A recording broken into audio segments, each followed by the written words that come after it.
Have you ever met someone who simply isn't online? No Instagram, no Snapchat, no Facebook, no Twitter, no curated feed documenting their entire life. When you mention tagging them in a photo, they smile apologetically. When everyone's scrolling at dinner, their phone stays face down, silent, like someone walking through a crowded room in complete silence while everyone else shouts. Here's what nobody tells you about these people. They're not technologically inexperienced. They're not hiding. They've just done the math, and the equation doesn't work for them anymore. Think about the last time you posted something. Not the post itself, but the moment before. That split second where your brain does the calculation. Will this get enough likes? Does this make me look interesting enough? Am I posting too much, or have I been silent too long? That mental arithmetic, that constant measurement against an invisible standard is exhausting. And people who avoid social media, they've simply opted out of the test. You might notice them at gatherings, fully present, eyes not darting to their pocket every few minutes. They remember the story you told last week because they weren't distracted by a notification mid-sentence. There's a certain groundedness to them, a weight that feels increasingly rare. They don't feel superior, they feel relief. The relief of not performing your life for an audience of people you haven't spoken to in years. Research shows that comparing yourself to others on social media isn't just unhelpful, it's toxic. Everyone's showing their best moments while you're stuck in the reality of your typical Tuesday afternoon. Your friend's promotion, their vacation, their seemingly perfect relationship. Even when you know it's staged, or maybe it isn't, your brain doesn't care. The damage is already done. Your subconscious just registers the thought that they have more than you.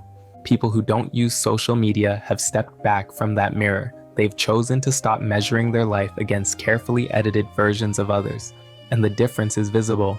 You might observe them seeming lighter somehow, less burdened, not because their life is perfect, but because they're not constantly comparing it to everyone else's highlight reel. At a concert, they're watching and experiencing with their own eyes instead of through a screen. On vacation, they're experiencing places without the pressure to document proof or add it to their Instagram highlights. In conversations, they ask questions that suggest genuine curiosity rather than gathering material for content. That sunset is more beautiful when you're not photographing it. That conversation is more meaningful when you're not mentally writing the caption. This choice often comes from self-preservation. Many have tried social media and felt the subtle toxicity, the strange emptiness after a scroll session, the way time disappears into an endless feed of manufactured outrage and curated moments. They've noticed themselves becoming more anxious, more distracted, more prone to that poisonous comparison. So they left. But here's what's interesting. The same platforms that promised connection created something else entirely. A performance economy where being real became an anomaly, where silence became suspicious, where not posting felt stranger than posting 3 times a day about what you had for breakfast. When someone says, "I'll send you that," and means through Instagram, these people have to explain their absence. When groups organize events through group messages, they're left out or require special accommodation. The world has built infrastructure around these platforms. Operating outside them requires constant small translations, constant justifications. Yet for them, the trade-off is worth it. The mild social friction is preferable to the constant pull of notifications, the pressure to maintain a public persona, the voyeuristic glimpse into everyone's life without any depth of actual connection. They've realized something fundamental. Their confidence doesn't need to come from strangers on the internet. People who avoid social media often develop acute sensitivity to presence. They notice when others are distracted, half listening, eyes glazing over mid-conversation to check a notification. They feel the difference between someone who's fully there and someone who's perpetually elsewhere, tethered to a device. It's not judgment. They're seeing a pattern that others have stopped noticing. Here's the paradox. The people who don't post often have fewer friends but deeper relationships. They'd rather have 5 people who actually know what's happening in their life than a couple thousand who like to post. Research backs this up. Quality friendships consistently predict happiness far better than quantity. 10 real conversations beat 1,000 reactions. Without the reflex to photograph everything, their moments remain private, unshared, theirs alone.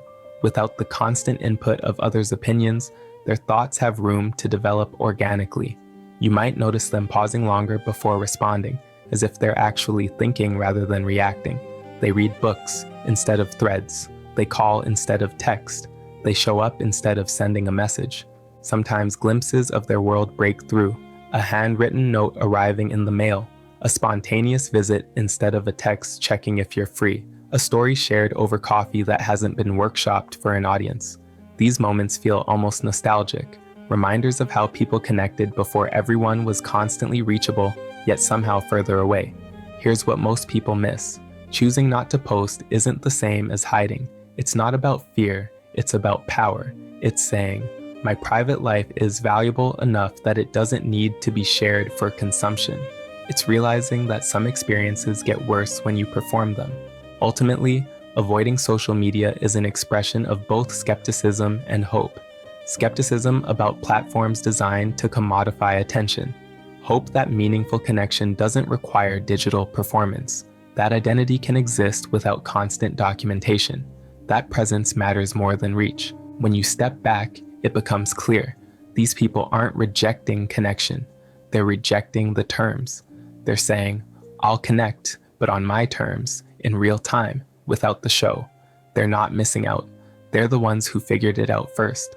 The quiet ones aren't hiding in the shadows. They're just living in the light where cameras can't reach.